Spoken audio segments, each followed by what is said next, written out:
Supersonic Money Transfer ñoo leen indil xéewal bu réeré jëmale ko ci tabaski bi ñooy digmal léegi say mbokk ak sa ay am di jàmm mën nañ la yónnee xaalis bàyyee ko Supersonic Money Transfer ñoo leen indil xéewal bu réeré jëmale ko ci tabaski bi ñooy digmal léegi say mbokk ak sa ay am di jàmm mën nañ la yónnee xaalis bàyyee ko Supersonic Money Transfer ñoo leen indil xéewal bu réeré jëmale ko ci tabaski bi ñooy digmal léegi say mbokk ak sa ay am di jàmm xaalis bàyyee ko Supersonic Transfer ñoo leen indil ci tabaski bi léegi say mbokk ak sa ay am di jàmm xaalis bàyyee ko Supersonic Transfer ñoo leen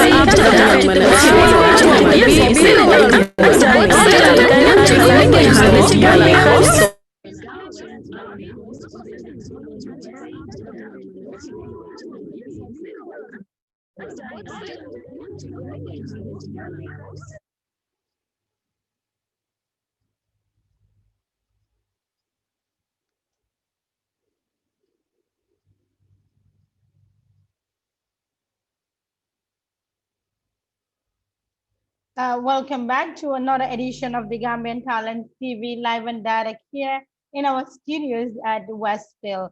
Gambia malena nuyu di len jaajëfal di len tatagal di len ne nag yéen a ngi seetaan seeni programme suñu programme programme bi nga xam ne saa su ne dañ leen koy inil programme bi nga xam ne nag bu Gambia la programme bi nga xam ne saa su ne ñun ñoo ko moom dafa mel ni Fatou yaa ngi play benn audio mu ngi ñëw fii right now. Hello? No, I don't think so. Is something playing on your computer? Okay. Yes. So Gambia, tey nag gan bu mag laa leen inil gan boo xam ne ñu bare xam neen ko si biir dëkk bi. Yeah, I think mu ngi okay léegi. Ñu bare xam neen ko si biir media. Jamono ji nag Fatou Dibba leen inil.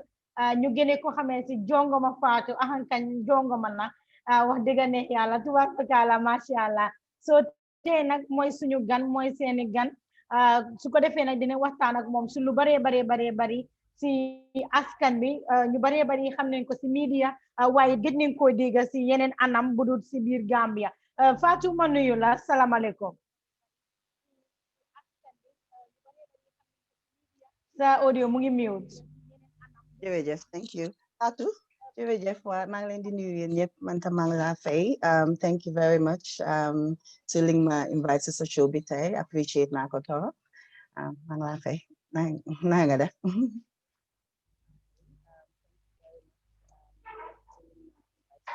jërëjëf so su ma doon laajte rek noo gisee COVID-19 bi fii si biir dëkk bi Gambia fi mu nekk nii Fatou jërëjëf COVID-19 bi nag comme fi mu nekk nii dafa xala doy waar parce que xam nga ñu gis nañ diggante August 5th ba August 11th naka la yëf yi taajo foofu there has been a surge of coronavirus cases diggante period boobu ba pare yëf ñu si ko am benn tey so of course gis nañ dëcc yi tamit xam nga so it's really a sad situation Gambia and ñun ñëpp dañ am pour jël individual responsibility ñu xeex coronavirus bi génne ko suñ dëkk so it's a sad situation really is yow gëm nga ne coronavirus am na fi ak kañ nga gis ne coronavirus mu ngi si biir dëkk bi ndax am na fan si Gambia bi ndax si àdduna si Gambia yeah si Gambia because a lot of people ñu si biir dëkk bi gëmu ne coronavirus am na well, it's very unfortunate because this is a serious situation. So they need to gum, people need to believe me, they ample gum. Pour muna hamne coronavirus amna, pour ñu muna there's something about it. So if people don't believe, then that's a problem. So lingo ample wax rek moy ne kan more responsible pour ñaka gumi ñaka gum yang ma dega Fatou kan more responsible pour ñaka gumi Gambians so loolu lañ wala xalaat and what can we do pour Gambians muna gum ne coronavirus am na Gambia waaye man nag moo ko gisee fi mu nekk nii especially this past month gis naa ne I feel like the Gambians yaa ngi gum and I mean, I'm not sure why I'm thinking that in the past 2 weeks, Gambians yange gum, and that's good. That means that soon gome, then we can do something about it. Then communal control. So, you know, maybe a couple of months ago, last month, okay, you know, Gambians, you very good one, you know, ninyange them about their business, doing their thing. But now that, you know, this name, you know, seniors you maki, swing elders you maki bari, hanga, they guess you know, you buy, you know.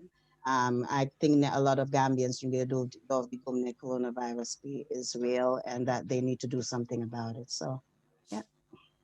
Indeed, loolu am na solo tey nag suñu main topic bi si waxtaani Gambia and Corona mu nekk show bu ees boo xam ne saa su ne dañ leen koy inil ñu see waxtaane Gambia naka la ñuy def ba nga xam ne coronavirus du ma wax ne dafa génn si suñ biir dëkk waaye dina sori ñëpp parce que ñu ne prevention is better than cure te olof Njaay mi ne fàggaroo gën faju jamono ji gis neen suñ dëkk ñi nga xam ne ñoo nekk si top nguur bi ñoom ñoo am coronavirus bi ñu gis tamit président bi mu ngi def speech fan yi rek ñu bari ñu ko pressure nga def si vidéo bu am solo ñu bëggoon laa laajte rek noo gisee président bi speech am bi Well, speech is good. Man, I have no problem with the speech. You know, man, again, I put up anything, some notes, some points, because it's very important, you know, a structure. However, if I'm time, I read speech, and then I'm time, time be the first sohla pu Adam about Gena Muwatan a Gambiancy, not actually new bindal speech. Isn't a speech bobo no. Video, but it's just a generic speech. Speech about you know, one awards fee, gain awards fee, prepare in ad for coronavirus, ad for COVID, I care about you, my interest is Gambia. So yep wahla. Why didn't do this point Adam about again live. Okay, Munangu journalist reporters media personalities like Ian, new gain see new anga so gain more speech and better deal questions because that way we connect the Gambians. Hamga, you know, presidency then data flow, we connect the Gambians. Why when you deaf speech record call, better anga deal WhatsApp, no, they connect to law. You're not, you know, you're not showing any empathy. Hanga, one law year man there, sisandingi, hamga. Yekulo di wa one year man there see Gambians. So the important lima buga adam about and I'm not out there to puyaha adam about. All I want him to do is either mudil responsibility as leader, hamga you know, a firm assertive leader, or you know, if he can't do it, mulacha for help, you know, and move surround people bopam at your hand advise properly. You know, I'm not sure advisors me right now, if negative advice, they're not really doing a good job. So I feel like he needs to change his advisors. They'll advise him the right way. Now, those are just number two. If he can't do that, then we'll contact coalition members and almost step down. I don't know. That's the last resort. But we need to go forward. So my thing is he needs to connect with the Gambian people. And he's not connecting. He could connect the Gambian people. If you're not connecting with the, I mean, speech bobo no they were happy with it. It's a speech. Hanayan bumulan Adam about ginasi wakana kian. Journalists neka for represent Len. Like questions you hamne. Mom neko diko was his speech, but we need to hear from him. We need to get questions. We need to hear him responding. Well, like this mom feelings on me. I'm empathy. You know, hanga so you was so you're interviewing. I was live. Singa really hanga nit am na year man then am empathy. People need to see that. Need to see his emotions. Hanga. Why but probably Adam annual read speech siga read hall siga. I'm not connecting with the guy. Hamga, connect with him.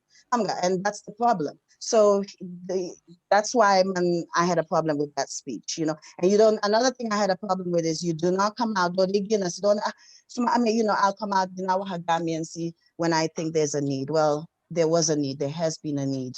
You know, there has been a need. 2 weeks ago, being it or you know, young is.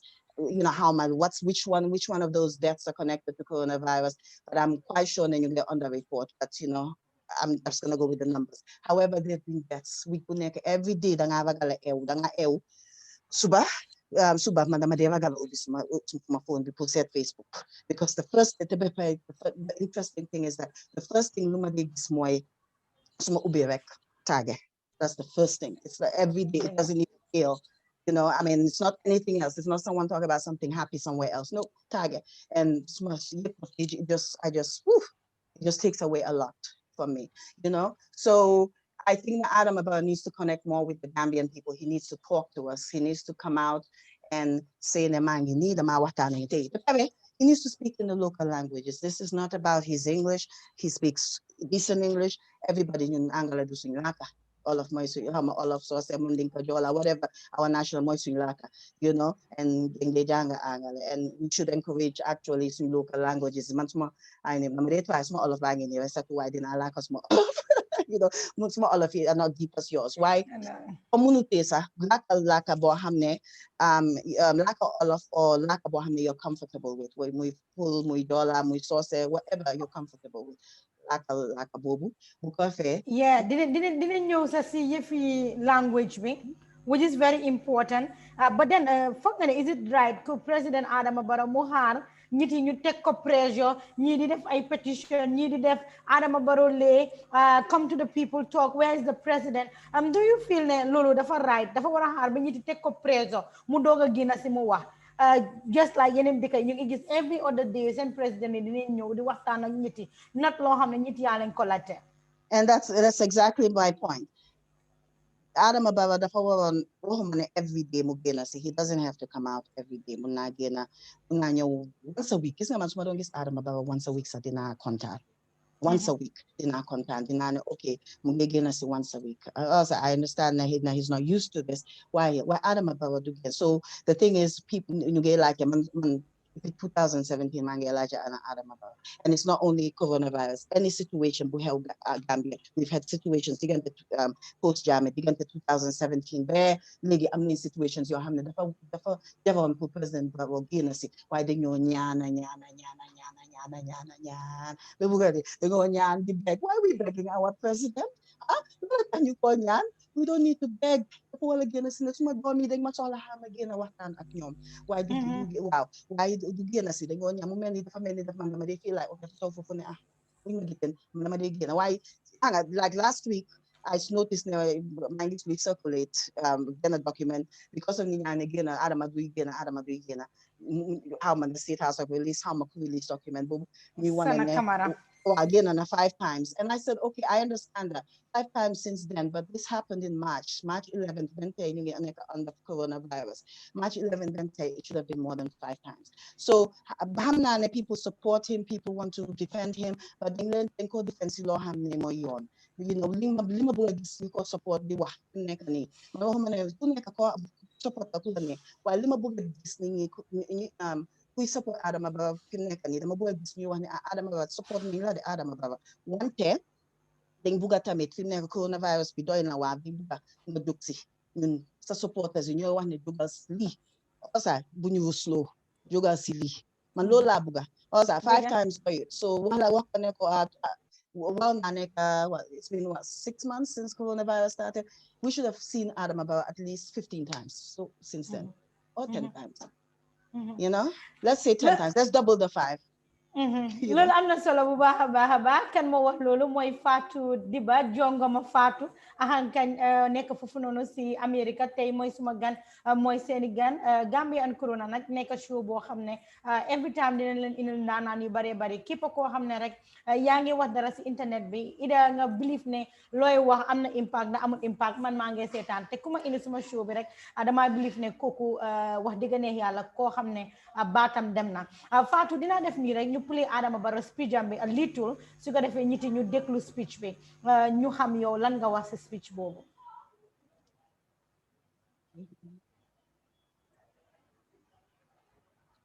ok Gambia balaa ñu leen a inal speech yi Adama Barrow boobu noonu dinañ def nii rek playal leen speech bi nga xam ne suñ président bi moom moo ko wax moom Adama Barrow The reality is that okay so dafa mel ni maa ngi am little problem when it comes to speech bi waaye ba léegi rek dinañ just go ahead with other questions si yow yaa ngi doon wax ne président bi war na moo mën a génn bu mu only laaka angale ñeneen ñu ne suy laaka angale du dee mën a express boppam comme nu mu ko waree def ñeena yu bari believe ne even anglais bi baaxut ñeena yi believe ne su laakee olof mbete mu laaka soose si la nit di gën a fiil lu moo wax parce que ñu moo waxal ñu baree bari si biir dëkk bi déggul laaki nasaraan yow si yow lan mooy si sa gis-gis.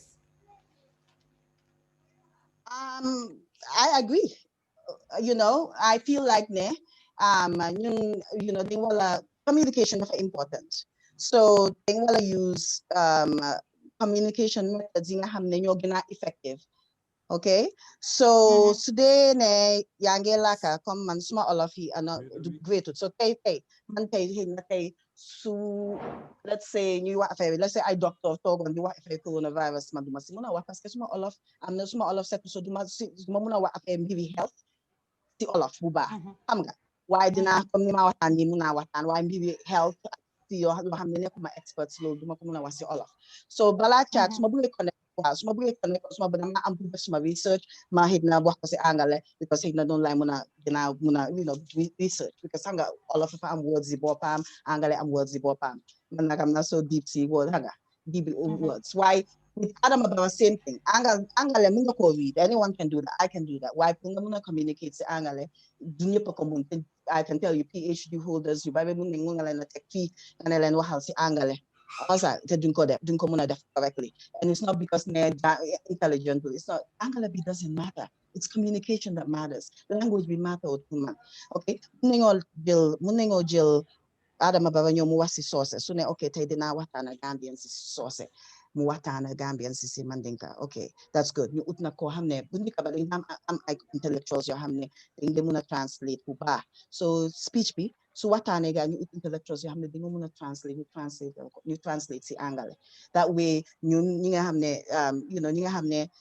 Dego nyo olaf deep olaf or dego nyo source or dego nyo yola whatever laka bun disciple laka. Hindi muna understand si angale. Also international community become hindi muna understand lalo na si angale. So really, it's not important.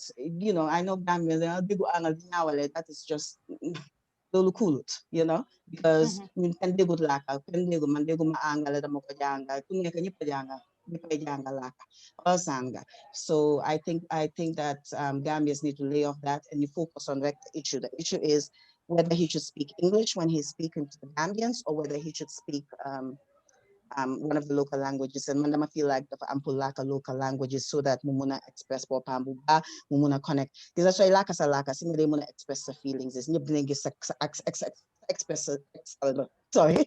So expressions is a big change. Why so laki can focus on words, getting the words right and everything. So more important pumulaka.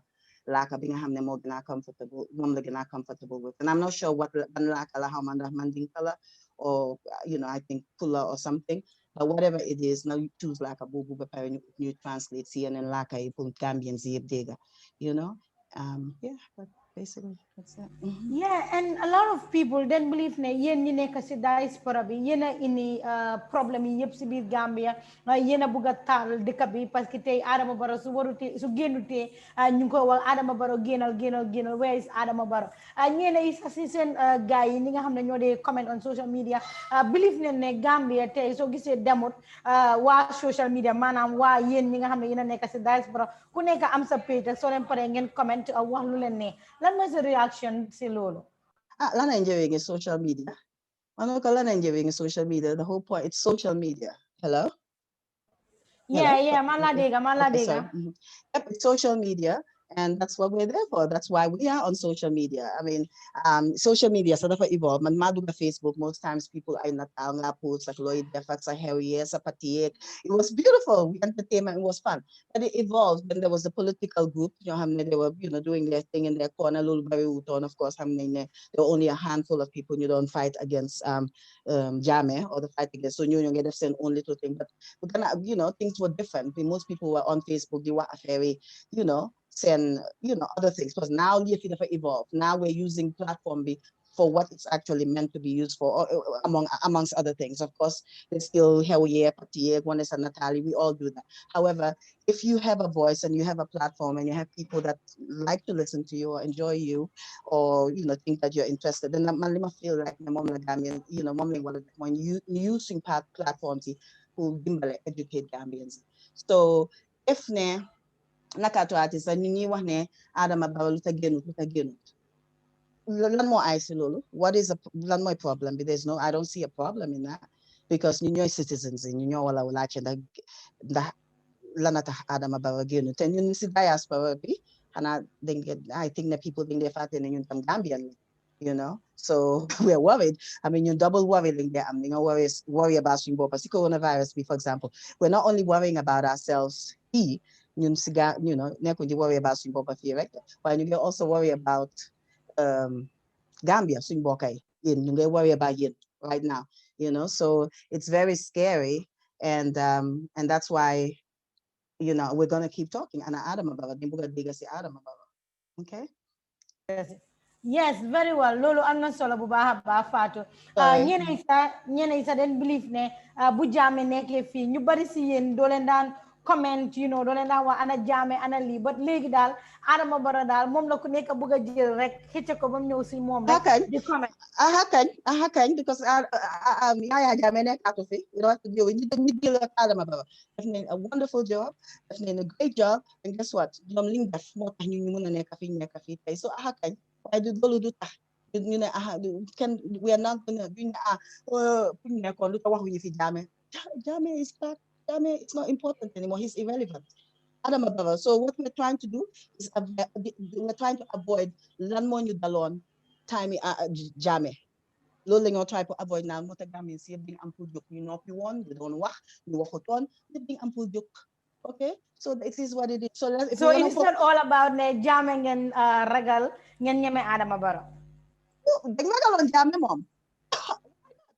afraid of Jammeh people were afraid of Jammeh it's the system people were afraid of Jammeh this is reality however Adama Barrow so they're going to okay Jammeh noppi woon nañ this is I don't see the sense in this they're going to okay ñun de waxuñu woon time Jammeh also so kaay la ñu continuer buñ wax time Barrow bu ko fee Barrow tam def li Jammeh def we're going to talk ñun ñëpp fi mu nekk gis nga ñun ñëpp suñu waxoon time Jammeh du fa doon talk the wax to be so yes we didn't say ñu bari waxuñu woon but guess what some people were working underground some people were donating underground you know we don't have to say everything you know but people will talk working on it and other people were doing so guess what génnuñu woon waaye guess what now génn si nañ and that's what's important because guess what suñ génnoon time boobu noonu suñ génnoon 94 95 96 97 98 suñ Gambien si yëpp génnoon Jammeh du fa nekk 5 years sax 10 years sax du fa nekk 5 to 10 years so yes we are all to blame but guess what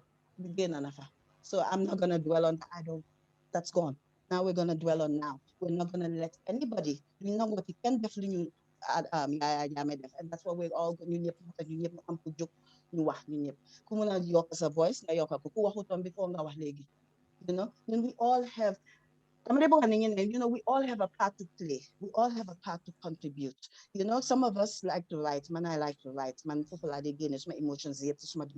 You know, I've been like that since Maneke Halal. I had a diary. Man, I like to write. I like to read. This is what I like to do. So I've been all my life. When I was a kid, I'm now publish a book.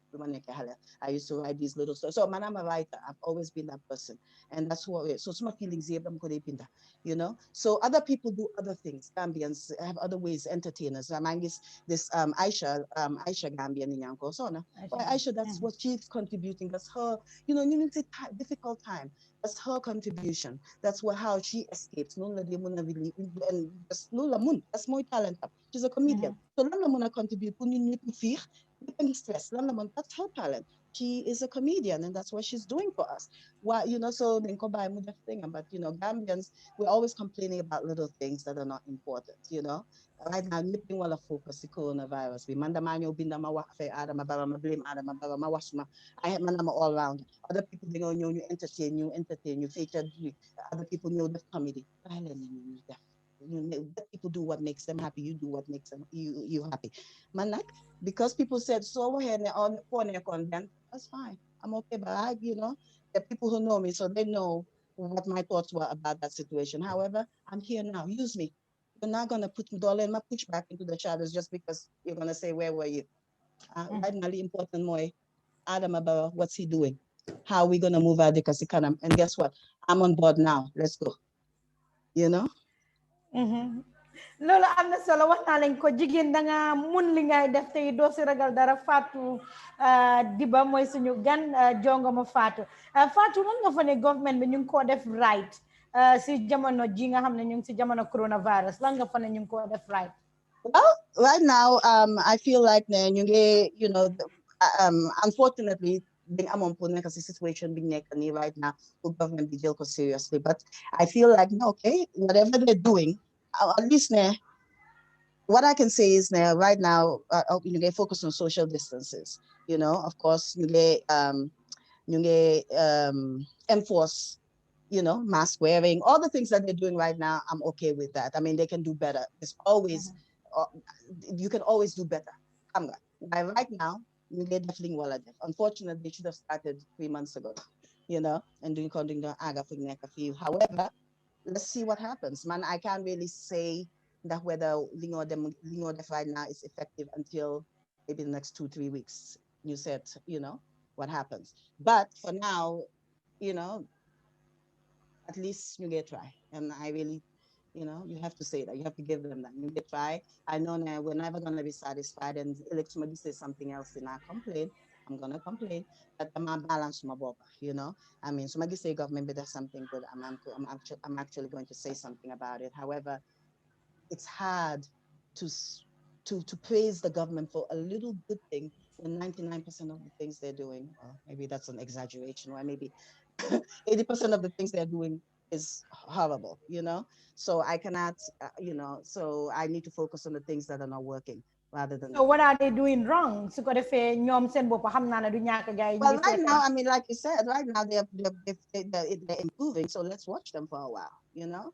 You know, I've already talked about the things out of my power that I want to talk about that they do wrong. However, for now, I'm just gonna wait and watch now that you talk same Kiri, you know, and you get control mass, you get, you know, enforce mask, washing hands, all these things. I'm okay with that, you know. And then like I tell people, I'm the law contribute. Some of us write to contribute, some of us make videos to contribute, and then there are those of us that just pray. You know, they cannot talk on the you know, or the bila, you know. So what they do is they pray. So we all have something to contribute and continue, you know, and you talk you have. And then of course they, you know, equipment, you know, medical equipment. That's that's just but you don't deal sako malo you private sipaki for you know, for me that was a political move because that was just unnecessary. Malo but you don't focus on what they should have focused on was hospital equipment. Right now, the Gambians is all on malo, yeah, sako malo, yeah, vegetables, yeah, okay, whatever they need to do. Why in the beginning, March, the DFE started, what they should have focused on was actually medical equipment, ventilators. So da nga believe ne maalo yu ñu doon joxe diwlini ak sukuri loolu was political move. If you display it in the park and show everybody, and then you come over there, I mean, speech be Vice President Bijohe one that it was kind of political, you know. So yes, it was a political move, and it was unnecessary to load and unload and unload the bags. We have food for you. We're gonna distribute it. That's all that matters. We didn't need to display about how Adam Ababa was taking care of the people and all that stuff. It was a political move, you know, and it was unnecessary. And so new ones, I got all the equipment being I mean, ventilators, I mean, oxygen, but the food was really unnecessary because we know you have the food, you're going to distribute it, you know. Focus first on what are you going to do if this, you know, so they, if you know, na Gambia, you know, and coronavirus, like, you know, hang a time of, you know, Africa, why, so you can relax. When at that point in March, Singapore on the book now, you give us all the equipment that we need. That way, so if you know it, we're ready. Gambia, we should be able to control coronavirus. Very small country, you know? So instead of nguur bi mu jëloon xaalis bi spend ko si maalo yi and all that ñu defaloon lapitaan bi génn ay bagage loolu nga doon mën a suggest. Well, not instead, but on top of that, at that point, not instead, of course, people still need to eat. It still need to, you know. So, but they should have. I don't know Linda honestly. I really don't know. They should have just used the money on the things that matter because, right, you know, and we wouldn't have to work. Right now, we need the ventilator, we need the oxygen, all these things. You know, we have some of this, but we need more. because fi mu nekk nii lii su demee out of control ñu bari feebar dafa overwhelm suñu lopitaan yi te ñun amuñu equipment bi so dafa mean ne ñu bari dinañ si ñàkk seen bakkan and that's what we're trying to avoid, you know. So an advice nguri Adama Barrow yow nga xool Adama Barrow ha Adama Barrow xool la loolu naa advice. Adama Barrow, I will say change your advisors. That's the only thing I'll advise, which is the advisors. Yep. All of them. Yep. All of them. Reboot, click. How am I going to advise? All of them. All of them. If one of them is harming, because they're not doing him justice. It's not like they're not really doing him justice. Excuse me. It's a leader. Mahamne. Okay, someone gives me a job. Mahamne, okay, fine. This is thing man lead or something. This is what I want you to lead. Mahamne, okay, man, I'm not really an expert in it. Can I put expert next president, but I'm a background down, the background to be a great president. What I'm going to do is, okay, fine. I've been, definitely must position be. Gambians, I'm a choose. Definitely must position be. I wanted to be president, and I am. So now what I'm going to do is I'm going to surround myself with all these people that have talent. I'm talent. And I'm not talking about political people. I know people they strategize. They have certain political backgrounds for boost, but that's not what you're doing right now. Right now, you need people who understand these things. You need experts, expert advisors. You don't need just also, So how many advisors? So I'm sure there's some decent ones there, but for me, I would say just reboot her. So just start that. So you see why one or two but start that. There's so many people around the world that can advise Adam about Gambia. There's so many people. And he shouldn't didn't come on help. Why the problem is with all these people that he thinks will help his political career. But he needs to focus on people that can help him build Gambia. And that's what we need. So that would be my first change as advisors. And then that's it. And then take it from there. Because I think to change your advisor qualified advisors. I think he can have a U-turn. He can change this around, I mean, it's not like I'm going to lose hope. Adam Barrow is never going to be a great president. He can be. He just needs to want to change. He just needs to want to change. He needs to understand that he's not great. Fix Bopam. And we all do that, man. So everybody, I said, okay, what is not working for me? What can I do to be successful or be a better person, be a better woman's advocate, be a better Gambian, be a better global citizen? What do I need to change in myself so I can connect with people and be a better person? And we have to ample self-examine.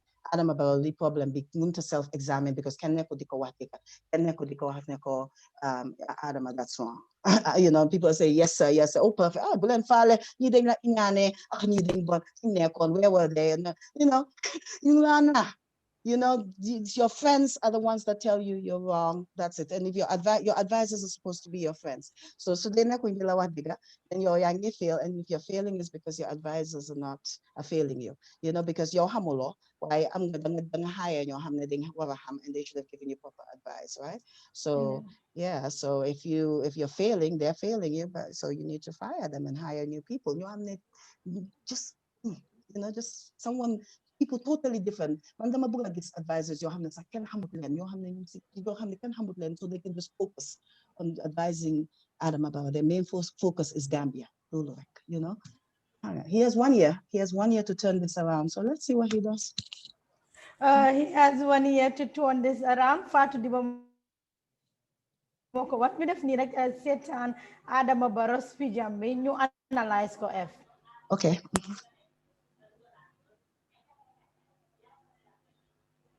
In position of authority, an enforcement agent, or a citizen or resident of the Gambia.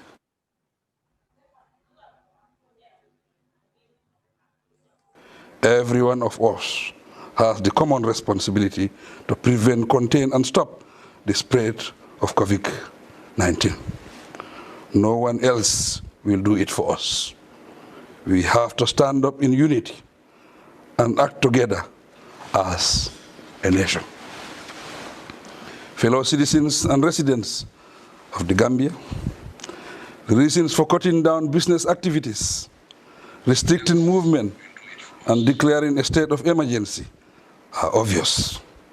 We live in unusual circumstances which require unusual, urgent, and decisive action.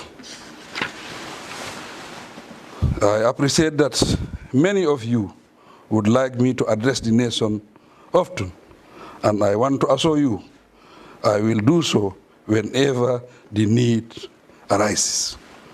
I must emphasize, however, that the most important thing is taking collective action to enforce the messages in my addresses on the pandemic and the advice by the health experts. Whenever I address the nation, I do so in the national interest. And every law-abiding citizen and residents of the country should abide by our pronouncements. It is not my wish to see any citizen and residents of the Gambia suffer in any form. If we work together, respect our diversity, utilize our expertise, we can do a lot more to change our situation. Fellow citizens, each of us can be an advocate for healthy living if we follow the precautionary measures advised by experts. We can all be law enforcement agents if we value and respect the rule of law.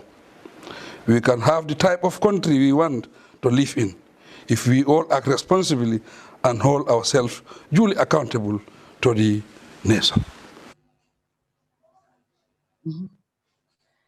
kon nag Fatou dégg nga lu président bi wax mu ne ñu bari yàkkamti neen mu génn si di address nation bi waaye dina ko def maanaam su nit bi araysee noo gisee nu ni maaw Need be arise on that. Depuis August 1st, Adam about again. Actually, August 5th. If you do August 5th, dig into August 5th, 11th, August 11th, Adam about again. There has been a need. There's always going to be a need. The people are always going to want to see their president. I want to understand. I don't get it. Gambians will always want to see their president. So there's always a need. Corona, actually, right now, the need begin. It's a coronavirus time. So every now and then, like I said, people want to see the president. Why again? So they find your regular address contact with Mugena. You know, this president be live. They book a Q&A. They book a Watana president be. Men come in Watana my own way. Watana mom. You like questions. That's what we want. Why we don't even want a formal interview. They book a journalist. You know, not a press conference. Journalists, you like different questions. You know, I mean. You know, people just want to connect with this president, and I don't see anyone connecting with him. I mean, yeah, young supporters, you go, Adam, but are they connecting with Adam about? I don't, they have not connected. He doesn't connect with, he's not connecting with the Gambian citizens, whether they support or not, or whether or not connect with the Gambian. So you don't support why he's not even connecting with you, and it's okay to support him. Saying right, like why also wahlen ko mo def ligayam. So mga support daw man tay dumane just su Fatou ñëwé né f di bana mangi li la plan da bëgg nga support man dama la né la okay mang la support légui way suma gisé nga def lo xam té ma def ci suma tour okay man Fatou endorse nako. Well, guess what, so defé lo xam né is not right, I'm gonna come talk to you. Duma la ko wax publicly. I may not come publicly because man nga ñoo ma bindal la supporters him. Personally, they don't need to come criticize because they support him. So I'm not going to expect them to come out and criticize him. What I expect them to do is come out and okay, Adam Ababa disappoint the haba. Disappoint, So but fa nga ne ñeena yi di nekk di ciow si Facebook bi di wax ne ñoom dañ support Adam Ababa. Fa nga ne ñeena si guys dañ leen even gis Adam Ababa or dañ leen am ak mom one on one. No, they don't. So that's the thing. So if you may not have a one-on-one with him, but you have the ability to maybe write to him. I think people can still write to their presidents and their leaders, write to him and say, hey, I support you. I'm your number one supporter. Why? If he didn't need them, because man see Facebook support all the time. Because I mean, how can you defend what's going on?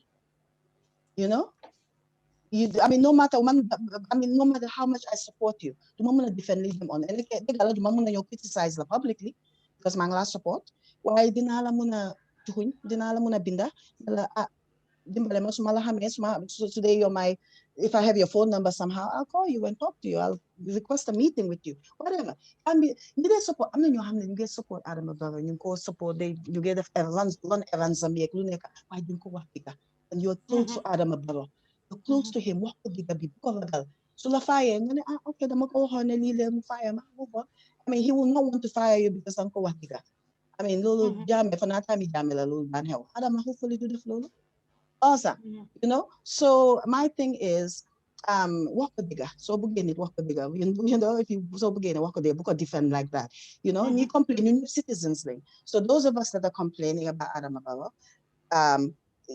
kontaanuñ moo tax ba mënuloo wax ne man by force sama am pour kontaan si Adama Barrow and then man tam mënuma laa wax ne by force nga am pour criticize Adama Barrow no so yow dangaa ne ok de kontaan naa man ñi xaw ma lan la ñoo wax ni wax ne Adama Barrow baaxul Adama man de kontaan naa ma toog suma koona man ma enjoy suma Adama Barrow nga bàyyi ñi nga xam ne ñuy criticize ñoom ñu criticize because ñoom kontaanuñ ñun ñëpp citizens lañ we all have the right to be happy you know hanga so we need to just focus you know ku nekk def lu nga def sa corner by xasta bi saga bi ñu focus on yóbbu suñ dëkk kanam you know loolu am na solo bu baax a baax ñene ñu ne ñaari government leen am si biir dëkk bi benn bi mooy government yi Facebook beneen bi nag moo nekk government yi Adama Barrow yow gëm nga loolu I don't know why Facebook government is exciting na mom. That's all I gotta say. Government Adama Barrow is very boring. It's not doing what it's on Facebook. I mean, I feel like this is the thing. People need to understand that social media is here. It's here to stay. Okay? It's here to stay, and we're going to use it to get our messages across. So if you're unhappy about what's going on social media and the stress and everyone video kuneka wahwa, for hamne. Kan waxut maa ngi gis xale yi léegi yëpp Instagram lañ dee dem ñu bari ñu bëggut wax bu bari bi Facebook ñu nga dem Instagram ak yeneen enjoy li ngay enjoy so if you don't like wax bu bari bi that's fine but platform B is meant to be used to develop yourself and to develop other people okay and to help maybe inspire people if yow li nga def mu ngi inspire people that's cool you know so dafa mel ni Facebook government moo gën a sotti Adama Barrow government because Facebook government gaa ngi achieve. That's what you're trying to say. Facebook government are not Facebook government are not achieving. Then I mean, we have all we can do here, and you know, I don't know what Facebook government is actually. Be my first time a year ago, but you know, I mean, what we're achieving is the fact that okay, Facebook all right. You know, Adama Barrow. Finally, Adama Barrow again. And that's it. So, look like I want my Facebook government. Facebook government more they criticize government, but and that works. Well, system B works. Yeah, system B works, and I mean the system works. If we criticize it, he comes out. That works, right? So Fatou Dibba mooy suñu gan Jongama Dibba mbete Jongama Fatou mooy suñu gan dinañ def nii rek ñu dem seetaan sa own video bi nga xam ne dugal nga ko on Facebook loolu moo ma inspire tey ma mun laa am ñu seetaan sa video bi and there are so many things you want either you like it or not lu bari wax nga ko fa loo xam ne ku nekk war na see gisee boppam not only President Adama Barrow but anybody koo xam ne mu ngi si leadership role si biir dëkk bi war na koo gis ñu def nii ñu dem seeti sa video bi. Hello everybody, I am Fatou Dibba. Thank you for watching. Okay, Gambia, we've got issues, lots of them, but I will be talking about the trending issue from yesterday, Adama Barrow's. This was his 5th speech. No. This was his 6th speech on the COVID-19 pandemic. And I want to make sure I say this because, you know, I understand or I saw on the internet that the government or I guess whoever had sent out a document showing that we got. Okay, ba léegi rek ñu taalal leen video bi su ko defee askan bi yëpp mën a seetaan Fatou Dibba video bi nga xam ne moom la defaral.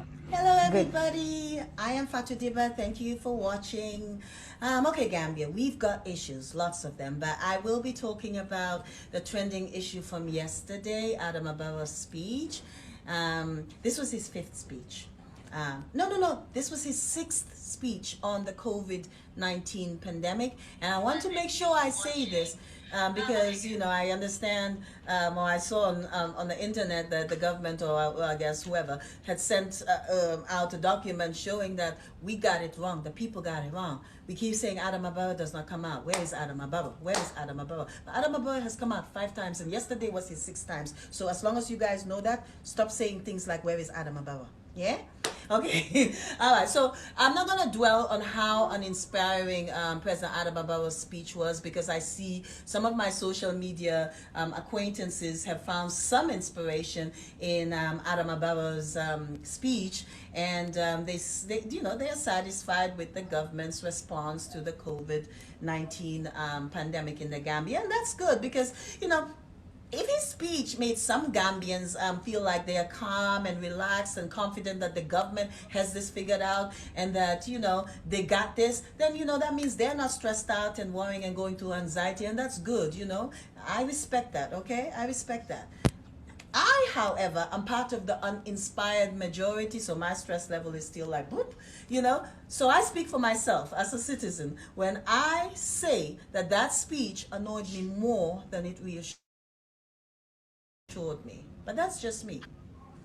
Now, you know, you hear this type of generic speech over and over again.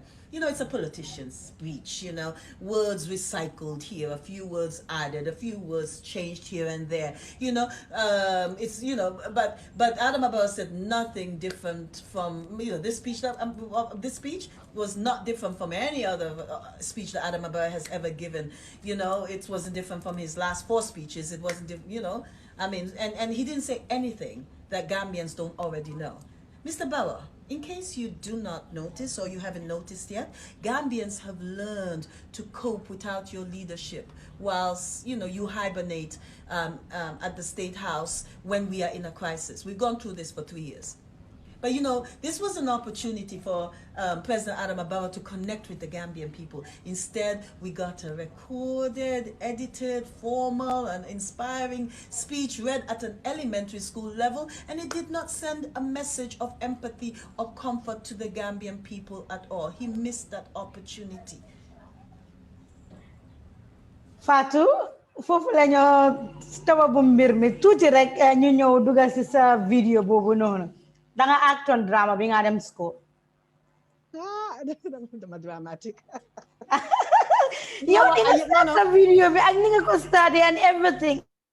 Well, I yeah, I'm not drama. I was in a few plays. Oh, no. I won in a few plays. But I think the man yes, I think I wrote a few drama drama for Halle time So da nga any what skills yooyu back to some video bi because ni nga starté ba ree and all that. Yep, si video bi. This is just me. Naturally, somebody say my water naturally no I'm trying to be nice and a lady here. Why? You know, but no, you know, it's important to say, you know, say what like I said, and this is why it's important. So if you're gonna speak the language you're comfortable in, then that's when you can express yourself better. Also, so come ni ko waxe rek Adam Ababa dafa wala laka si laka bo xamne muy comfortable in it. Man tamit dama di laka bo xamne I'm very comfortable in it, and so dama di ne okay fi la gëna mëna express wax words yi ma bëgg wax yépp.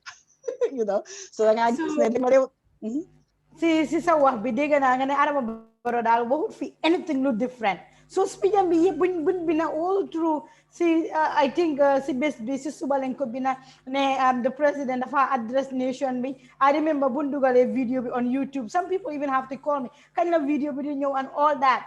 So yow daal president bi waxut dara si speech bi. Okay, I want for dara. Why? I mean, of course, why he just said the same thing. So I'm a difference between speech and be again any. I don't see the difference except okay, you had a few developments. We already know the development. We know so the president be mom si gannaaw nit definitely about a week ago, you know, I mean, so he just came out after the fact. He should have come out before. He should have come out and say, Gambians, you get work on this and this and this. You get work on this and this and this. That's what you do.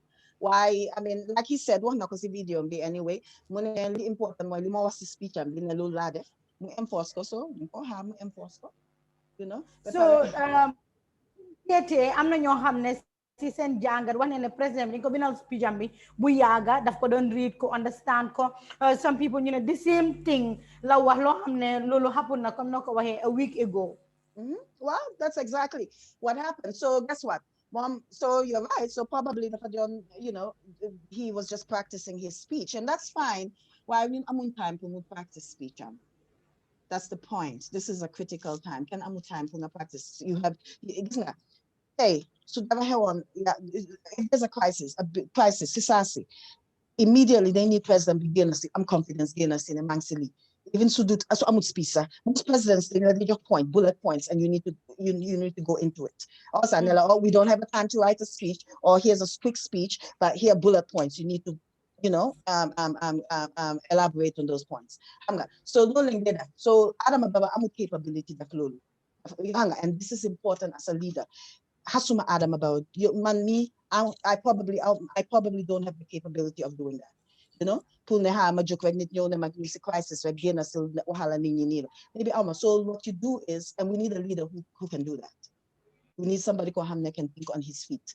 Also, and my problem right now, Gambians, they need Adam Ababa, and he's not there.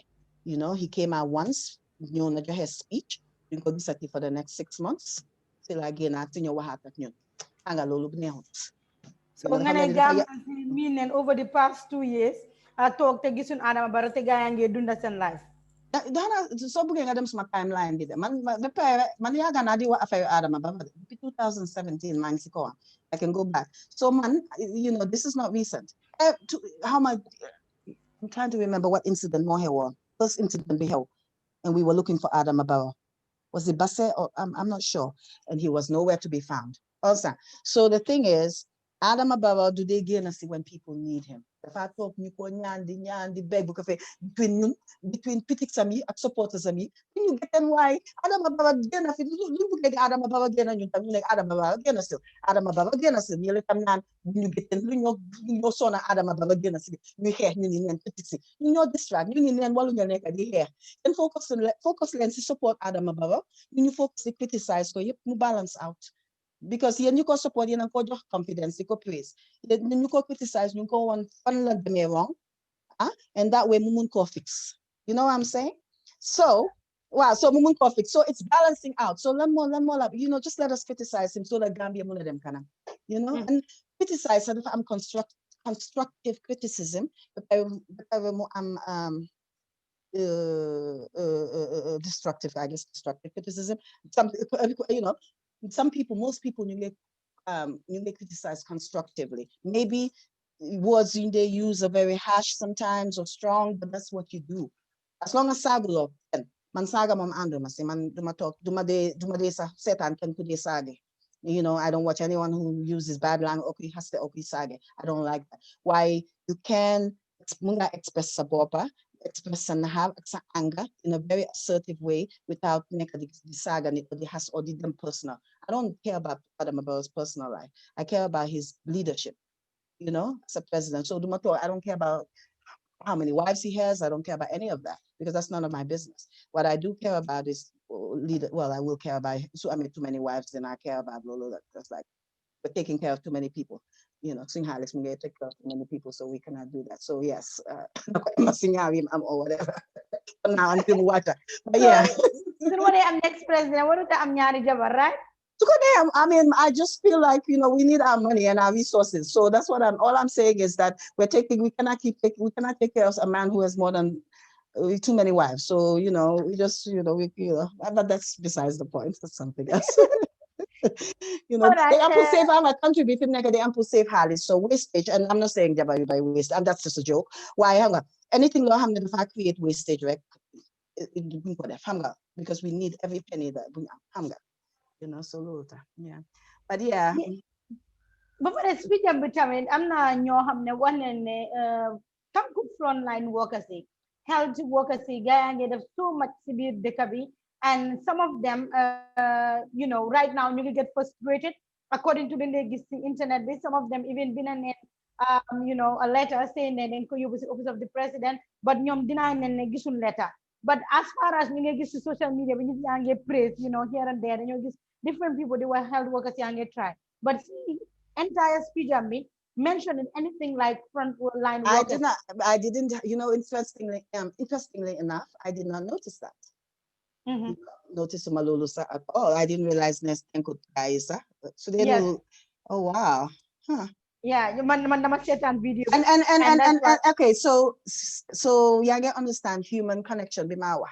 Adam Abawa can only read speeches. So don't listen to so talk on doing live at Gambians. We'd like the question, like we didn't uncle like healthcare workers, and he may have to thank them. But the thing is, you know, I mean, that's something you should have said. Our health, I mean, those people you gave risks in life. They fetch people with, or they take care of people with coronavirus, try to make you comfortable. And you don't think you're like president. And that's the thing. Emotional intelligence, Adam Abawa Amut, and I'm sorry, you know, I'm here, intelligence, I'm not, you know, and then emotional intelligence, I'm feelings in it, you know, nakanga wala deal so this in every situation. Adam Abawa Mangis Christians, we should learn a happy song, Mary. You know, I don't know that little dig I don't know whether that's true. What would sang Mary be? Because Gambia, I'm Muslims, I'm Christians, so you know, so again, we're happy to bask, happy to and again, we're happy Christmas, happy sang Mary. You have to do that. In the pressure about Operek. Pressure about but you don't forget. Because everywhere, like this, was it Boris Johnson? But assalamu alaikum, wishing you a happy Eid. You know, which man you happy? He's, you know, he's not a Christian, he's not a Muslim, but he did, you know. I mean, so you know, and guess what? He's dealing with coronavirus in his country too, pressure, but he did that. Yes. So excuses, you know, Fatou, we need to stop making excuses for our leaders. Anybody who you criticize. When criticism hang along the okay, that's feedback. Oh wow, you could have said it nicer. You don't need to be mean to me. I'm gonna criticize, well, you don't need to be mean. But okay, you're mean. I'm gonna ignore the fact that you were mean, and I'm still gonna look at what you said. Analyze, okay, because why, you know what? I could improve. This is something I really need to improve on. Lila criticize about. Fix fix them back. Thank you. Thank you, because guess what? Yeah, that's my push, right? Well, in Gambia, in criticism, we're very defensive. And you we're all together. I have my moments. Madam, how to, you know, I must start be self-aware. And so they feel I health support sadiko because yo hamga sadiko ni munela sadiko why hamga sadiko you know, so fix your diko, fix yourself, check yourself, and then I'm gonna help other people. So Adam Abawa needs to be self-aware. Okay, what can I do to connect with people? You know, why Adam Abawa? You know, I'm here to say that I care about you, and you're not even looking at us. You don't care about us. You know, Paul no script. You know, they gonna all of them. I heard he's very chatty and very friendly. They gonna so what kind of Gambian ningi that means I'm connect them. But Adam Abawa 2017, then they can connect with them. You know, but Gambians, we cannot, I mean, I Gambians connect on them, we could support. They had a good connect. Well, coming to Jame, for no, the last stop to direct new ok dahin muneh lol. No, yeah, but here it is. Yeah, Jame sune contribute the COVID-19 but spread rapidly. Some people believe Ebola mumfi one, we see Adinasi or some part of Africa, but exit Gambia because Yaya was a strong leader to enforce it. But then Adam Baramonica because of this COVID-19. So your function Yaya is on COVID-19. Do mel ni sisun dekabe. Okay. Well, Adam Abawa is not the cause of COVID-19. However, help the situation we at this time. Yeah, but you know, however, Jame probably had a I don't know. I'm not arrogance for hamne chimom. Benga hamne dafa bany dafa ne hitna hangalala. Li du ñew yaxal ma suma aduna. You know, so he may don't help, but guess what? I've done make in a way for hamne. dafa violate human rights as Gambians. I don't know. Just because of the way this name don't rule it. So yeah, maybe it wouldn't have been on controlling coronavirus Gambia. Why commit at what expense? You know? So what we need is not, we don't need ko hamne dafa lead at dafa big top. They need ko hamne dafa balance. Right? And you don't need someone who's too weak either from Adam Ababa. So we need the balance. Someone who has a little bit of comfort but is very firm and assertive. And we don't have that. So yeah, I don't think I would have wanted Jame here right now either. You know? I mean, yeah, I don't know. You know? But yeah, I know people are saying that, but you know, at this point Jame is gone. We're gonna focus on the person now. Yeah, we don't know. Adam, you know, Jame may have been able to control it, or maybe he wouldn't be able to control it. We don't know. But right now we have Adam Abawa and Bobulingham right now, right? You know, and that's who we need to deal with. But yes, guys, yéen ñi ngi teg si YouTube bi gis nañ seen comments yi dinañ ko read si kanam tuuti. they're being nice. I hope they're being nice to me. Are they being nice? I hope they're being nice. Yeah, mu nekk nii daal mooy loolu léegi nañ dem ñu jekkali comment ñu seetaat sa vidéo bi ñu seet lan nga si wax. So Gambia Fatou Dibba mooy suñu gan ñu seetaan vidéo bi nga xam ne moom la play right now. But what really scares me the most is that when we expect our leaders to face the nation during these critical moments, you know, those critical moments, those critical times, and we've gone through a few of them, our president, Adam Abawa, has to take 3 weeks to practice his speeches so he won't be mocked or teased by the Gambian people or his critics. And you know, if he has to waste so much time to focus on practicing and mastering a 10-minute speech that could be mastered in 1 day, or for most people, for a lot of people, 30 minutes actually, then I think he should speak in the national languages, the local national languages. You know, I mean, I don't know how fluent and witty he is when it's, you know, when he speaks these languages. You know, but if that will help him connect with the Gambian people better, then he must do that. You know, I would rather President Adam Abawa give us a strong message in Fula, Serahule, or Mandinka or Wolof, translated maybe in English by someone who is fluent in all these national languages, but also has a good command of the English language as well. You know, I'll be satisfied with that. Speak with the language that you're more comfortable speaking in. Adam Abawa's English speeches are uninspiring, you know. And one thing I want to tell Gambians is that now we know we need to choose leaders that are strong-minded and have the ability to think on their feet fast, you know, and to master a speech within 30 minutes, you know. Those are the critical moments when a leader must be ready to go because his people need him right then and there. Here, we're going to listen to what Adam Abawa said, okay? All right.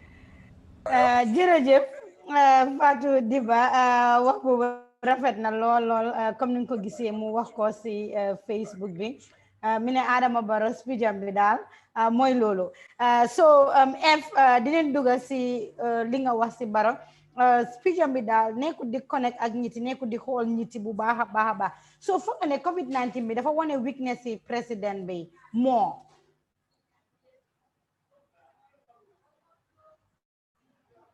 hello, you muted. I muted myself. Yeah, hanga den ko de wa actually they never ne leader bu baax hanga kanyo ko de ham su crisis ame. You know, so yes, it has one and a weakness. And why guess what? Surprise with Ken. Dafa gina man one with weakness am. Dafa just gina digeral man luma gom si Adam Abawa. I mean, if you follow me, you'll see the 2017 Bente Lidu S. You know, 2017 Bente Mange, I've been talking about Adam Abawa. So the pagina digeral like man lanlawa at very watching Adam Abawa. He does not have the leadership skills that Gambians need to move forward. However, Lulu important to right at this moment, he can, you know, okay, amut leadership skills. However, okay, tay, you know, my leadership skills. You know, I'm not leadership skills. We move, like I said, we change advisors and we mu déglu ñun lu ñoo wax mu ne ah kii daf ma bañ kii PPP la UDP la man bokkuma fen man bokkuma fen yow déglu sa critique si muy wala ñu nekk UDP wala ñu nekk PPP wala ñu nekk koo xam ne bokkut fen doy o koo xam ne bokkut fen just déglu sa critique si sorry nga use ko as feedback lu ñoo wax pour nga mun a develop sa boppa so he can develop himself like I said I'm not 1 year pour mu turn this around it's not Adama Barrow sumuto and man I don't want Adama Barrow to be my president again however if he was smart right now la waloon na ñëw ñu jóg mu ne xam nga lan la xam nga lu maa def tey damaa ñëw ma change yëpp ma win heart si Gambian si nga coronavirus bi su ko mënee handle dem baax ba pare suñu génne si coronavirus bi tamit mu def things yi wala mu focus si suñu lopitaan yi just the things that need to be ñu wala focus on for Gambia da ngaa gis ne dina am ñoo xam ne dañoo change seen mind man dama day change suma mind man tey mën naa tey ëllëg mën naa ne tey man duma supportuma kenn next week next month ma support we have a right to change our minds but change your minds based on issues man duma change my mind just because okay popular na okay na ñëw na offer my job or anything no and so ma offer job tam ang ma offer job pour ma ñëw liggéey te dinaa la wax diga bi ba tey you know what I mean change your mind because you're changing your mind because of the issues is Adama Barrow suñ ko okay and bëgguma dugg sa si fi politics wala let's say ne tey you know ma ne okay tey 2021 Adama Barrow dafa taxawaat lan moo tax man ma wala voter Adama Barrow 2021 laaj leen seen bopp loolu even yow mi nga xam ne mooy supporter Adama Barrow yow mi support Adama whoever you are right laajal sa bopp lan la Adama Barrow def ma mun koo support so pour ma mun ko voter laat pour mu ñëwaat toog so léegi Adama Barrow li moo la def mooy coronavirus bi daf ko am pour handle very well you know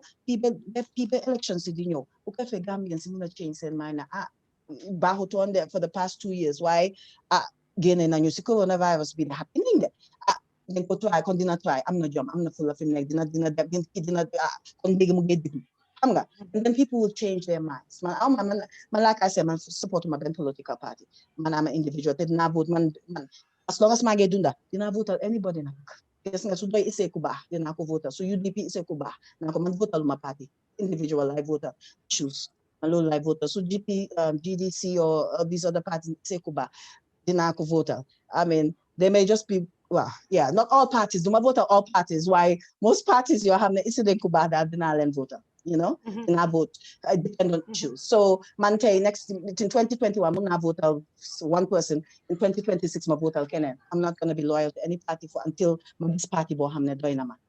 But party bo hamne okay fina kuna fa boka, bugana support ni doinama. Agaguma fufu yet. Parties in you get parties you there are a lot of good big parties. I see them on business and platform. Anything against them.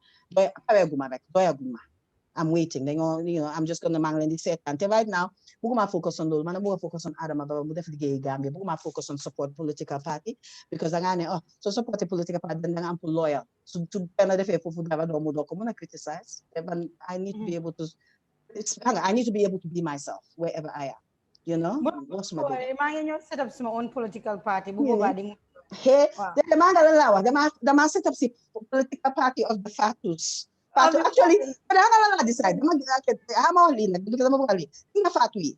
Man, my by Helena. Oh, Mama Sabok must need the man. I do my private. I'm a private citizen. Why Fatou you be digital over media Gambia? You know, Fatou. So the man is benefit. Some of Fatou zip me who show me. I'm family to the Fatou. Yep, we Fatou Kamara, Fatou Samba, Fatou Coca, Fatou.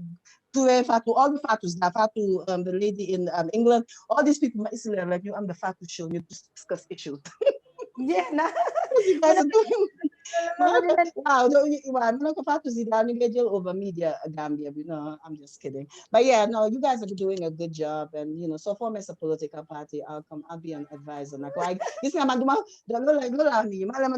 anybody just because Jigan got it. I know people say, oh, no, that's not it. I'll support you now. I'll support you. I'll push you. Well, that doesn't mean I'm going to vote for you. And I'll touch you. And I'll like, yeah, you go, girl. Well, it doesn't mean I'm going to vote you because I don't need to. I probably don't necessarily agree with all your issues. So, you know. So that's how I am. Lolo amna mane ko lolo amna yen ñu ñoy sétane jamono ji yeen nga sétane Gambian Talents TV. I'm not good at dama de interview man. I used to interview people. Musuma def interviews. I don't really do it. So I'm not really good at interviews. So ngeen balal ma. You're doing very good, honestly. So munutoon dina ma jaaxal. Kon nag Gambia gis ngeen ko tey nag journalist bu mag a mag bi laa jàkkaarlool ma doon am interview ak somebody I think fàtte naa tur bi just a minute but mu ngi liggéey Yadi Koon Erebo Yadi Koon Jai Erebo ma koy interview and then mu mentions tour. So you were also doing very good wax dëgg neex yàlla. So young people like us ñu ngi xool bu baax a baax li ngeen di def Fatou dinañ dugga si président Adama Barrow nguuram gis nañ ne ñu baree bari ñu ngi wane président bi nguuram bi daal daf dee surround with only press releases from the government spokesperson and loolu is so discouraging. Am na time boo xam ne ñu ngi gis ne comme yi fi curfew bi and all that government spokesperson moo dee génn di wax ak nit yi def ay press releases ñu ne a government cannot be run by a press release. Yow believe nga in that? Spokes and this sorry, I'm mad actually, and it's the same thing, right? Link over here, right? He needs to connect with the people. Spokesperson is not connecting. The spokesperson is a spokesperson. When the president can't come out, why these are critical times. These are critical times. So right now, spokesperson bit of ample gainer, president bit of ample gainer Gambians. So yeah, I'm not time for Hamne spokesperson of Ampoa. That's why they have a spokesperson. Why? But times like this, we need to see the president every day. President be well to you. President be well to you. I'm not at a bevagal again because I'm not didn't criticize. Why? Guess what? Obama should be didn't criticize. Boris Johnson's Obama's an to president. Donald Trump criticize Obama's been Obama everybody. And he kugina basi I don't know criticize. Kugina muligam say I don't know criticize. Kugina intelligent naila criticize. Kugina de angal naila criticize. Okay, so you're gonna am thick skin. Gina sense favor and criticize. Magina gina wah. Gina neka di wah. Because guess what? At the end of the day, you like this every day. They're gonna say every day more. At least he cares. He's coming out. You know. So anyway, so I bena tutisa. So anyway, so no well news. Ayonene tutisa. We're good with that. Just gonna say, say every day what and then it's very important to interact with me. So of course, I'm citizens doing again a interview. Why should a press conference? Journalists didn't want to know on behalf of the citizens, lots of questions you're handling. I'm solo, I'm mana, hanga, you know.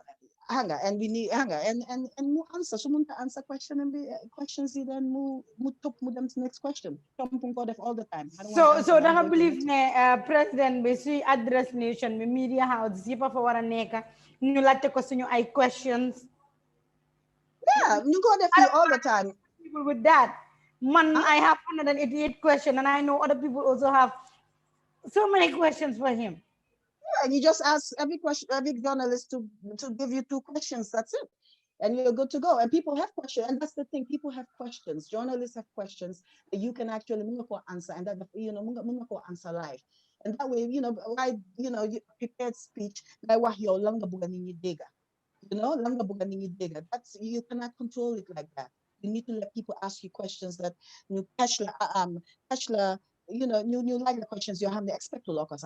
Why not think down, okay, how I control it? You know, if you cannot do that as a leader, then you're not a leader. Because people are gonna ask you questions, you know. People are gonna ask you unexpected questions. People have to have access to you. I mean, you cannot be protected for so long.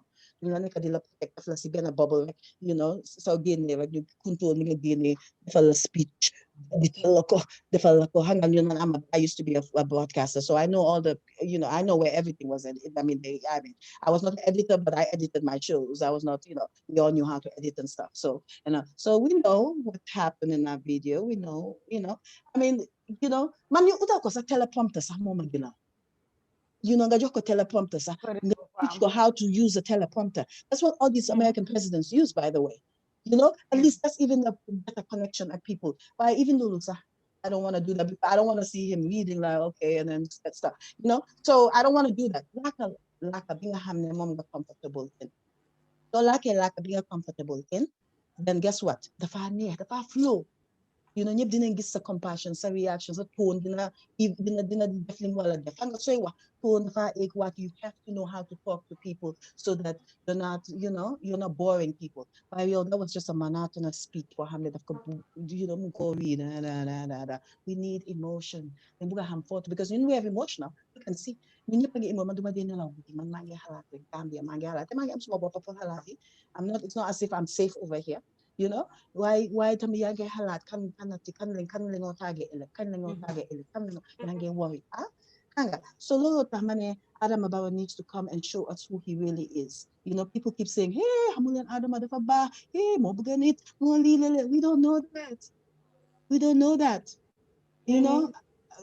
Obama bëgg na nit, I can see that, you know. I've seen the Ghanaian president Bugana nit, I can see that. Even Macky Sall sa Bugana nit, man ko gisi film ni mo waxe ni mo interact ni. Why Adama do they interact you know? And that's how I see it. But this is my opinion. My opinion, you know, can I why man di dislike, and we are watching. You get his videos, you get his press conferences. You know, he's not doing a good job. You know.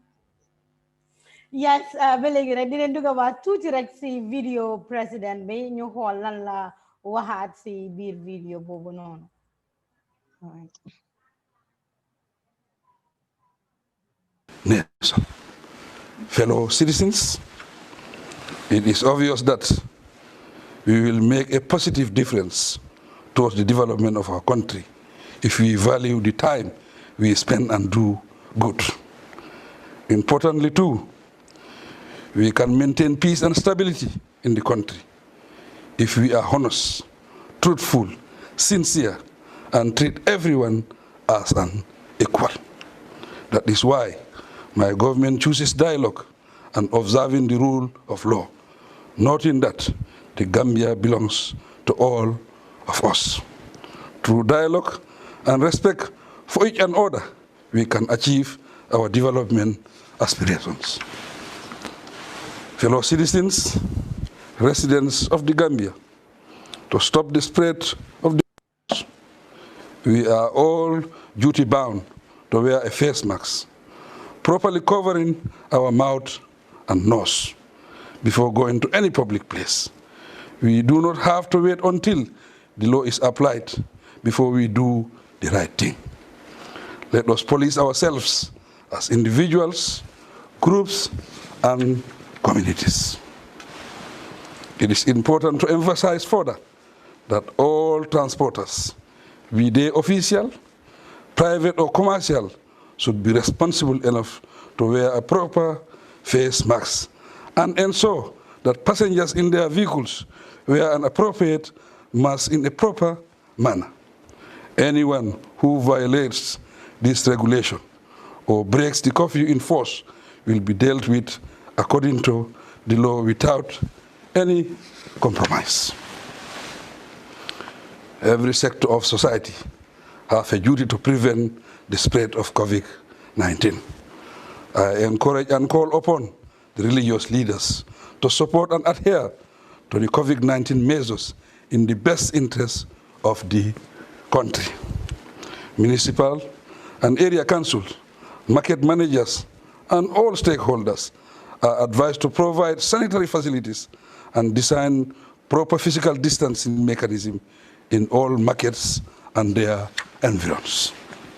While civic education groups and the media sensitize the public, families, neighbors, and friends have the civic and moral obligation to enlighten one another on the messages from the experts, the regulations, and their implications.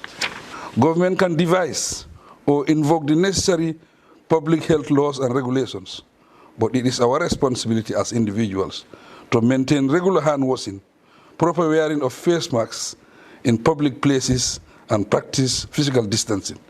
In the thick of all this, law enforcement agents will have to enforce the emergency powers. There is an old adage that prevention is better than cure. Acting on this, Let us demonstrate that we care about ourselves and those around us by following the COVID-19 prevention guidelines, regulations, and measures. My dear citizens and friends of the Gambia, once again, I reassure you that my government will continue to pursue the right policies and programs for the betterment of our citizens. We will maintain an environment where peace, progress, the rule of law, and self-realization will thrive. Therefore, let us work together to contain and stop the spread of the coronavirus. We are one Gambia, one people. Act now and stop the spread of the virus. Indeed, COVID-19 is real. I thank you for your kind attention. I thank you for your kind attention, Lola President Adam Barawa. Fatou, no gise speech president be si lata part be. Rawatina nak rawatina nak fu ma waxee ne moom government am dafa choose dialogue. Okay, so like you yeah, how many? Okay, can I mute?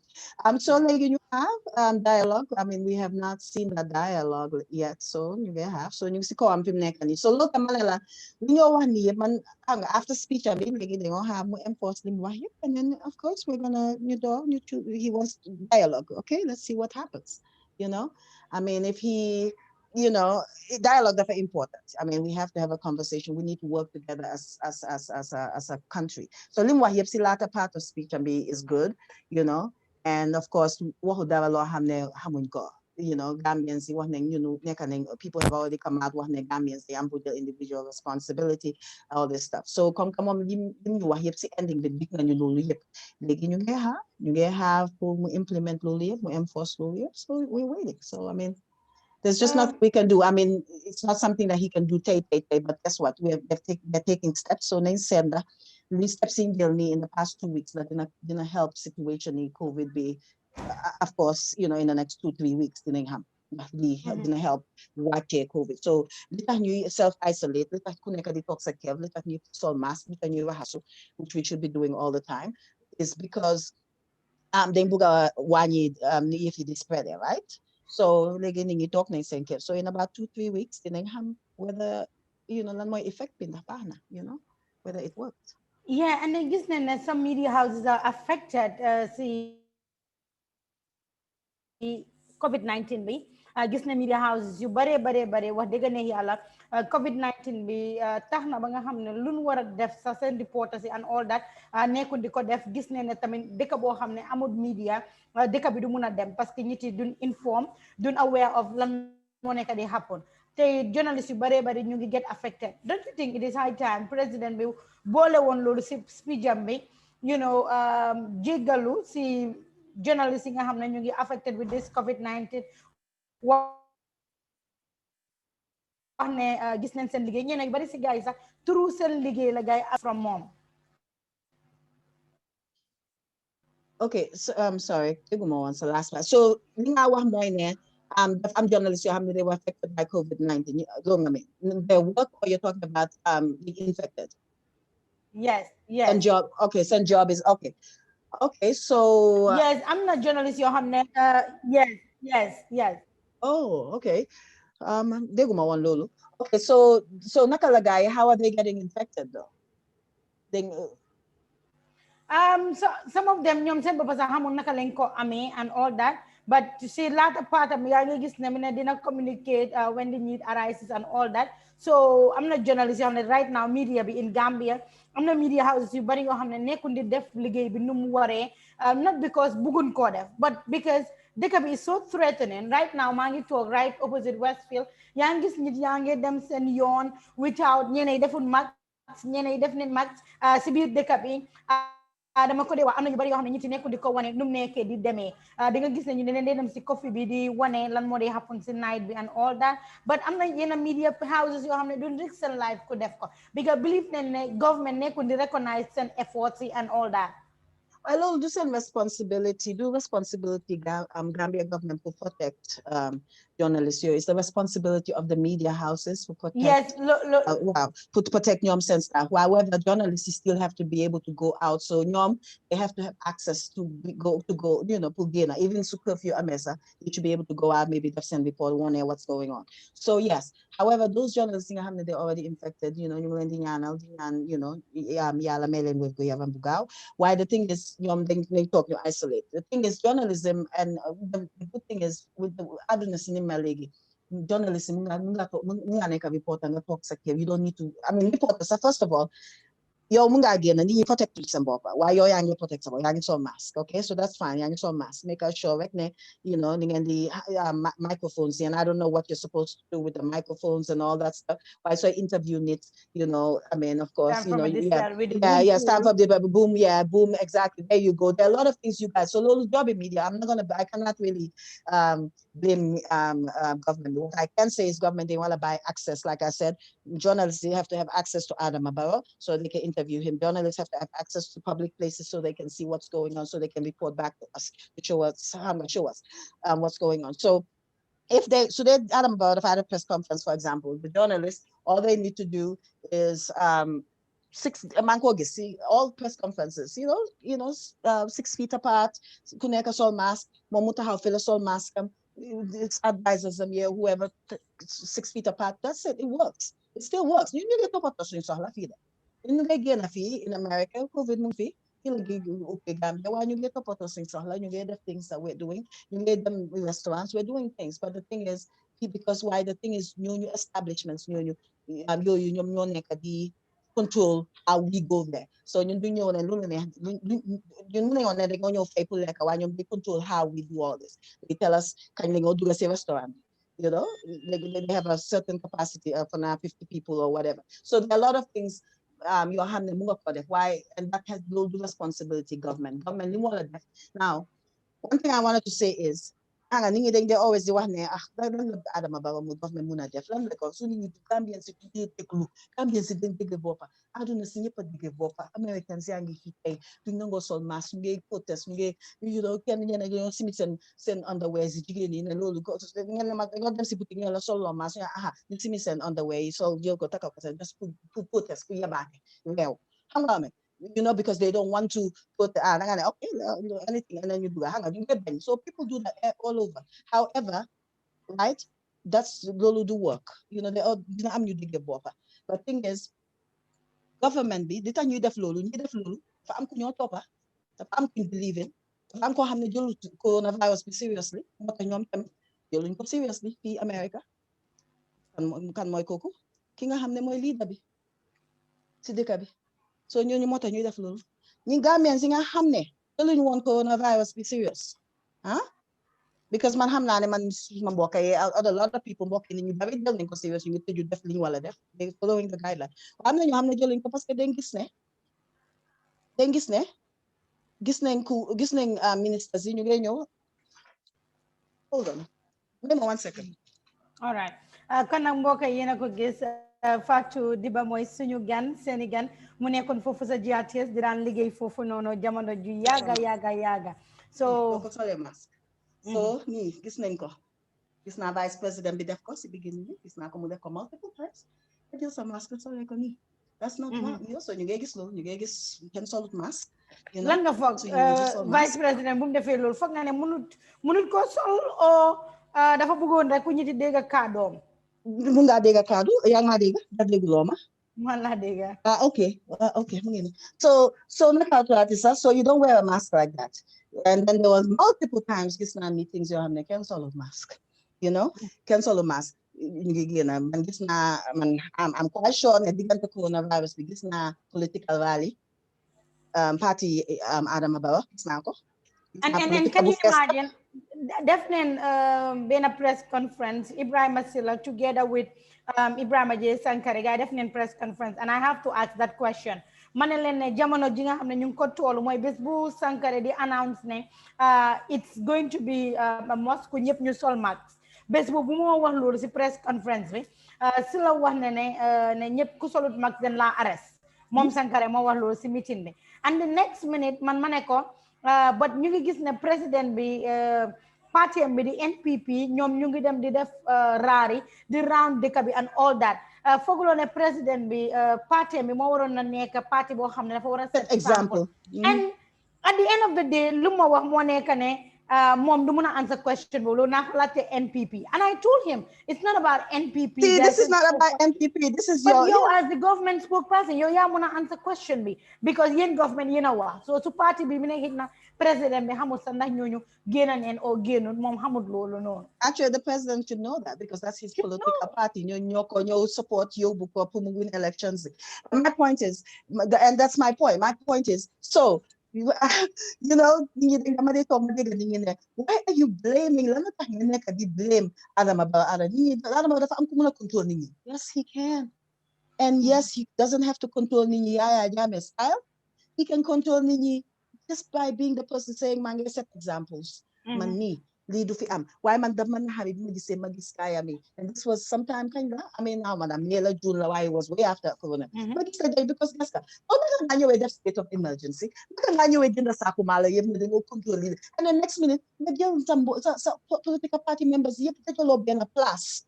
Ben a plus mangling you get rub shoulders buckle and then I get Hamulo can for such. Hamulo so those are the things that are spreading coronavirus in the government being done and meetings your hamne, excuse me. Meetings your hamne, everybody in your toxic conference, there's a lot of things you need to do. Example, even so how many you're supposed to set example. So why is you want to set example so mask, even though we don't wear mask in our home. But the thing is, you have that, okay, I'm no longer into media and stuff like that. I do my little, man, my privacy. Why in? Okay, expect none day. So no, if you did a show coronavirus day, expect none. Small like say crowd, and it's also mask. So I have a problem with you because you're young on platform, you're young top, people follow you. And so you're not doing the right thing. You have to set an example. Wear a mask, and you're not wearing a mask. And that's the hypocrisy of sometimes new Gambians doing that. We bring up with point, but we're not actually doing that. So my point is, Adam about hopefully mistaken, mistake. I mean, I was the Madame Queen, somebody said I saw said masking, it's like I'm like, but it's supposed to cover your whole nose. And I know some people can't breathe and so they have medical condition, that's fine. But then still social distance, if you're gonna wear a mask. Vice President, mask, take mask and be no because the social distancing, so it doesn't really matter. Why mask ban? Why super solid? If you're going to wear it properly. Why so different and I see many people do this. And those do a Gambia, right? So, bulan from the attack the why I only care about sometimes I'm getting Gambia League, I don't care about Fimaneka. Well, I do care about Fimaneka. That's not. I do care about Fimaneka, but we're handling that. I'm talking about Gambia. So it's only poverty in Gambia, poverty. Why are you thinking America poverty? Yes. But and I will talk about it. But I cannot fight. I can only. But I'll talk about it when I have to talk about it. But right now, you need to focus on the same country. You need to focus on Gambia. So I'm going to talk about poverty in Gambia. At least they have a system to try and eradicate poverty. Maybe poverty do not again say I don't know. But at least they have a system. Then you in Gambia and nursing system. Then system. You know what I mean? At least they have a system. Maybe it's not working for everybody, but it's working for a lot of people. The system is working for nobody. Awesome. Not working for anybody. And so you can also when we come and say, we're not talking about that, but we're talking about Gambia. So you think the comparison Bob okay, President any African country do they again every day citizens every day man come to work no. You actually you're not comparing yourself. We're Gambians. Let's focus on Gambia. So they got America, poverty. They got a healthcare system. They were not prepared for COVID. It's true. They were not prepared. Why they were more prepared than Gambia? Let's say that. Let's just say that. No, I'm not all of Fatou. So being a digging minister, including vice president, I'm not COVID-19. News bo nakala ñëwé ci yow. I don't know. I can't remember. One of the either you guys or Fatou Network Were or you Fatou, I can't. surprised? Well, yeah. So I was not surprised though. There's nothing to be surprised about though. Lol my thing be COVID. Any man sa tay mo na hayo like man nila dama am COVID. So there's really nothing. It's like the flu. It's like when I say it's like the flu, anyone can catch it if you don't take care of yourself. How well, I'm the ham sa thing and everything to the end that they am hamon na kala because the fagaw jango bo ham nila can also it can be anywhere. So my thing is I wasn't surprised. I said to, Dr. Ture, had it. I wasn't surprised because I know anyone can have it. I mean, she's a Gambian. The thing about it is that now that she has it, man, this is my thing. Manamanya ni ala ne konka am na kolegi film ne kani ham na feeling it. Mo ko executive member la ham na feeling it COVID. Huh? Huh? Legi film ne dina push president. I'm hoping ne Mungsiko am right now, we push president before not na film ne kani na everything. So that's good. Yeah, Alhamdulillah. Alhamdulillah. So now she can say, hey, sir, we really need to, fix this. Also, so Lola, somebody needed to experience it. People in the government need to experience hanga, hanga. I'm not saying that no one deserves COVID. Why, at this point, Dr. Ture Fimnekani, Fimneka dina muna push, Baba, you need to focus on this. Because I'm sure she was in so much pain. I'm sure, she was worried about herself. So, Lola, anybody see, this is the thing. Anybody see government who am coronavirus right now, see key position, that no derange. Because guess what? We don't need that. I don't want nobody to because I'm going to focus. I'm using government right now. So the fact if that happens. So yes, I feel like I wasn't surprised, but I feel like this is a learning. This is something that could use for Dimbala in Gambia. So a lot of people also want to new legacy has been on COVID-19, which sounds funny, but at the end of the day, yo loss it nobody say. Because Mambu and a lot of question enko. The work boom the Messi assembly be explain nakala guys spending halis be on quarantine here and there. A lot of people want and then like a halis be ni wahlele. So you see like no am see COVID-19. Yala bi de legi mom kama mom bout yala bi mom yala bi legi if they want when you sometimes they want it shows you linga def dad no loko want you aduna why not man hanga hauma I mean it's they allegedly like a halis gi man I don't know that why no ham sen digante yala hanga. And all I'm saying is, also, manyanol maken lulu. I mean, I know anything or casting or joke about lulu. I mean, anyone can get COVID. So whether you like as a halis, binyaka like as a halis, I mean, I'm the like so this is what hamne can do see can do well. Munga say again now, but guess what, sir? You pay man pay. Munga nyaka. Right now, can understand with COVID. Can understand with COVID. So right now, I'm open you flu become flu regular flu no start one so what new so in the future you need COVID one day just like I'm a flu I'm a flu I'm a COVID the difference is I'm a cure them doctor you take them senior wow so COVID do I'm hoping the COVID do lo have ni cover gale because no they start a flu become no be flu bin say I don't know, same thing, same thing. People, it was killing people. So coronavirus is here to stay, right? I think so. I think that it's here to stay. I just think that it's controlled is what we're talking about. Why it's here to stay. So, for president, I'm long term and short term ideas for the people because can they would move short term and long term because a lot of people from is all yan na fi corona begin yala bahna I libala next week rek mo or next well and it's okay to have hope it's okay yeah but fogulo tamit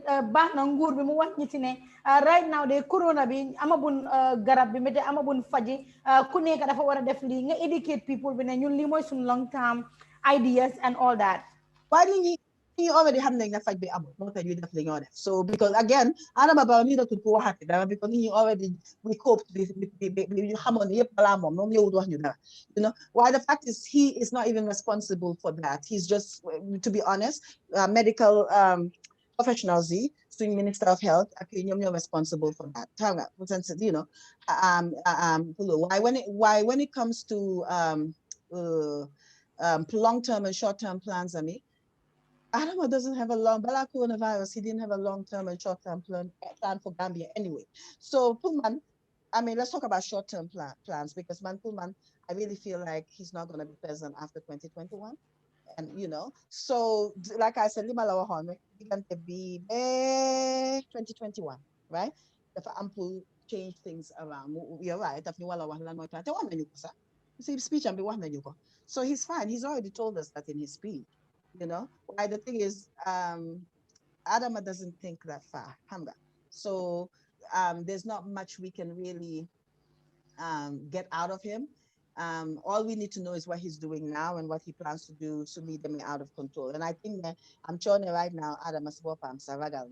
Leader now. No, and I'm not even being funny. Leader right now, right? I'll be afraid. Oh no, not in my name. You know, so right now he's gonna get on this. You need to figure this out, you know. This is not gonna be under my watch. Because you know, people are not, I mean, people have already people are dying, of course, we know that. Why we are not going to lose half our population because man, I'm a careless leader. I'm going to go ahead and deny definitely Gambians who have been island balu. That was a mubalu. I don't even need him to mubalu. Again, I've gave in saga no na kuti. I mean, the presidents do admit a lot of times presidents want to admit too much of guilt. So we already know what it is. But no, okay, maybe I can do better. I'm gonna do better. Okay, this is what I want to hear from Adam about. I will do better. I never hear that. He keeps saying I'm doing great. Better. Meaning, how do I say this? I'm gonna say all of. Wow, something. Wow.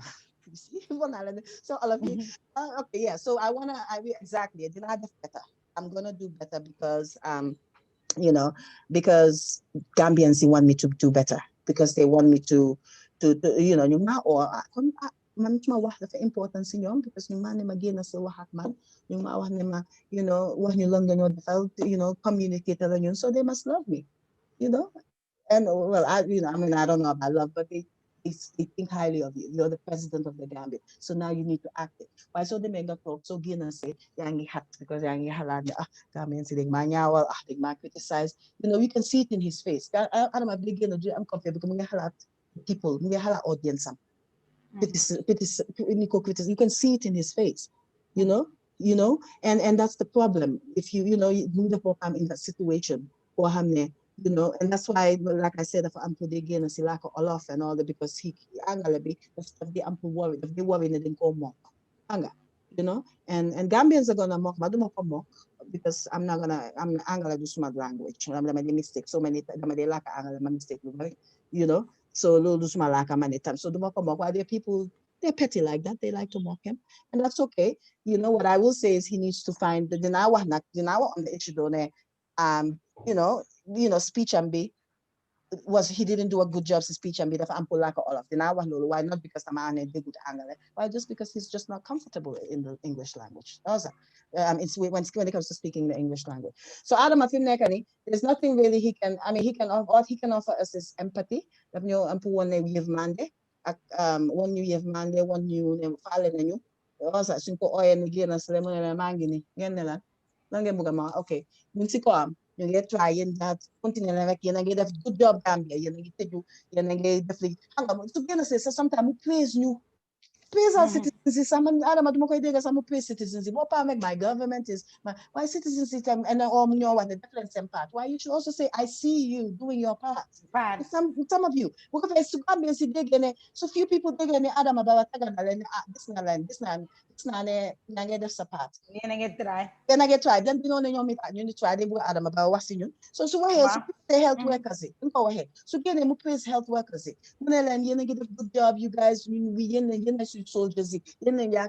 And ñooñu dañoo continue gën a def seen liggéey mu génn si maa ngi gis jumaa yi imam yi yéen a ngi try yéen a ngi tij fi ni I know ne some people yi fi jumaa yi kii ni ñaa ngi wax ne bu leen ko tij waaye come on you know I mean you understand. know yeah I mean even si suñ religion sa religion wax nañ ne yàlla wax na si situations like this naka lañ ko war a defee so you know and that's what we're doing so man pour man I'm just saying ne you know Adama Barrow su if he wants to connect with the people I don't know if he wants to connect with the people he needs to come out and one ñu boppam xam nga man loolu mooy my biggest problem one ñu boppam you know waaye nag xam naa ne itam su génnee tam one ñu boppam itam di nga gis loo xam ne bëgg ñu gis ko All right.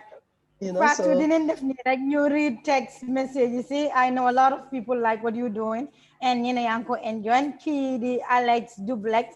Mine, I am from Belgium. Can I visit Gambia?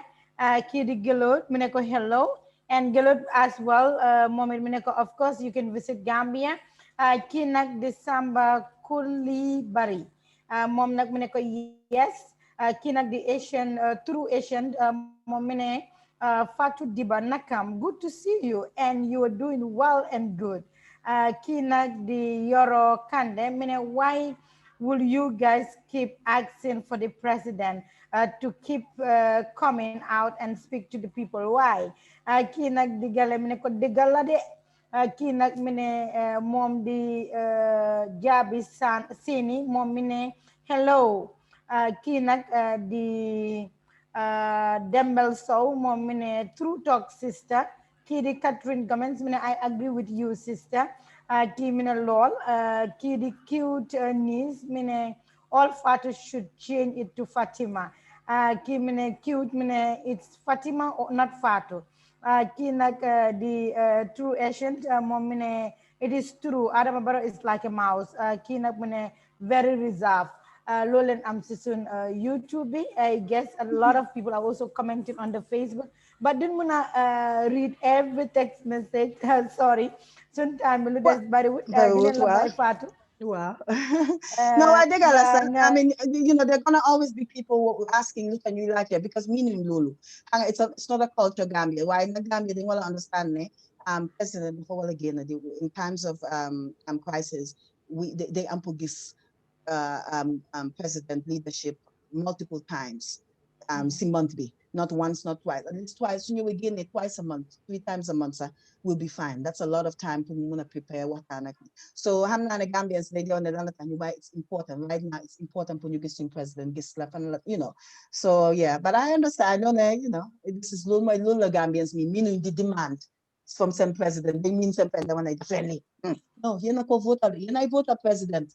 Yen sen vote si moko tek fofu yena ko fay salaire yena fay impika state house bi yako mom yow Gambian bi ya mom state house bobu yena fay impika you know yena fay salaire so guess what then you can demand that he comes out and speaks to you you really can you know there's little ayats you know ayats so come on I know that people want to say na president doko wax lu mo def kay yeen citizens yi na ko wax lan ngeen buga mom tam mu dem tek ci table bi mu xalaat lan la mëna def mu def ko you know that's exactly how it works Indeed, Fatou Touré kontaan bu baax Fatou Dibba Rada kontaan bu baax a baax a baax si am la si suñ plateforme bi man dama ko dee wax all the time nekk jigéen bu ndaw yombut ñun we young people si yéen la ñuy xool gis nga rek maa ngi wax Fatou Touré léegi nii rek suma sista bu baax boobu noonu and a lot of others ñun li leen soxla as young people den soxla ñu oo leen yéen mag ñi nga xam ne yéen a ñu jiitu si aar bi ngeen jàgganti ñu ngeen wax ñu nii la nga ko war a defee nii la nga ko war a defee so text naa la and then te kenn boolewut ñu mënoon ngaa wax sorry I don't know how kii mooy kan du ma uyu message bi here and there loolu rafetlu naa ko bu baax a baax and I must say this on air and I believe every other people ñi nga xam ne ñu ngi si media mais nekkul si media let them open their doors am na lu bari loo xam ne yaa ngi koo wax am na keneen koo xam ne mu ngi toog fële du déglu bu Fatou Sama waaye dina déglu sa bos bi soo ñëw fii rek I am really happy definitely di la ñaanal gudda fan bu baree bari fekkee lu baree bari kontaan neen ñu bàyyi la rek nga tàggatoo askan bi Okay. Thank you, Jere Fatou. Teo itabeti yange did a good job. So I didn't even know we were Facebook friends until Magisa messaged me, and then I saw that, I'm on. I said we were Facebook friends because I don't see you interact. I guess Facebook has a weird thing, don't they? So Magisa said, I'm like, oh, we're friends. Okay. So that's good. I'm glad that you contacted me. Like I tell people, sometimes needing my contact for interviews and stuff, but I'm not very comfortable. I just want I'm a private citizen league. I'm a broadcaster, I'm a journalist. I'm not trying to, I have other plans. However, I'm still I use my experience, right? To my experience, to my media, but okay, my share some thoughts and ideas. And what am I if I might have my private page and of course my public page. Why the thing is, we all have something to contribute. Like I said earlier, I'm something to contribute. We have different platforms. All we need to do is support each other and use our platforms as well to inspire Gambians to why if we ideas diaspora every day you get taking ideas same ideas sometimes they go share Africa why from the adjust of course check Africa as well from the adjust you cannot come and say your idea about okay it's a different culture but we use it and so what I'm trying to say is Gambians name the new support and kunyo Facebook the comedian or the whatever can buy come because of your way. Right now we need everything. We need sensitize the wahi person new very colon like desensitize me. We need the comedians, we need the we just need people to be themselves and be happy because stress level be not stress for so everybody is doing their little part. Whether kubinda lunda or kubinda lumbabe kuwahlu kamfaida so forget the that's fine too. That person has an audience, let them do their thing. Coronavirus I want to say the Gambians get a good job anyway. Is why mask. Why not? One thing we also need to know is that people can have their mask. Why so you don't need to process them as long as there's distance. Yes, but right now, fee so anyway, I don't know. But dinala send videos. Mangini Westfield talk. Ki mungi duga si public moto. But dinga gisne defut max defut anything. Okay, Let me just that's show a this. problem. I don't Okay, know. yeah, that's a So problem. hold on. Guy kat bi mungi dem. Are Wow. you seeing it? Gis nga ñaari tam ñu taxaw ci Wow. People should be kenn mu wearing ngi def masks. max keneen defut max. Wow. Ñeneen yaa ngi dox seen soxla yi. And that's what I mean. So, man, just my mask. So, why not continue to come and continue sauce and maski, lahas and lohi, hanga, and a lot of things. Let me emphasize more in it. Malo, saku sukurieki, yep. You enjoy Hebana. Why I'm good Gambians, it's you want Gambians, not calling your boosters and immune system. I don't know. I keep saying that, vegetables, wala leka, fruits, wala leka, pumuna boost and immune system. Because problem be more is, we someone boost the immune system, right? And being gonna survive coronavirus. I'm gonna make suku binyo de hebahosa anyway, because I know the five had diabetes. So they want to want you don't need suku. No, then go all the by I'm akmalo why still. And I think we need to start doing it. So Gambians need to, and send food si maki, dohlen, the one I consume video be. Alay, I'm a buga new and I send maki, the dohanto send maki, so mask and dohanto, because the guy, exercise to the digger, you have tuting a jolly food si, the bile and health, then buy gain a bit, duga be gain a bit, because gain a bit, duga be send maki and chicken be. So gain a duga them when you exilo, Hanewa local is some okay, why maybe do okay, pabi do okay. So these are the things. So you are responsible. Halay maki you wala halay daw isa you responsible film neka na 3-year-old. So we have to try. Yeah. I mean, I appreciate you, Fatou. You're doing a good job. Thank you for having me. Content na top. Yana la yala continually dila uplift si shobi, and like I said, I'm around anytime you need tips or advice. I'm here, so you can always know how to get me.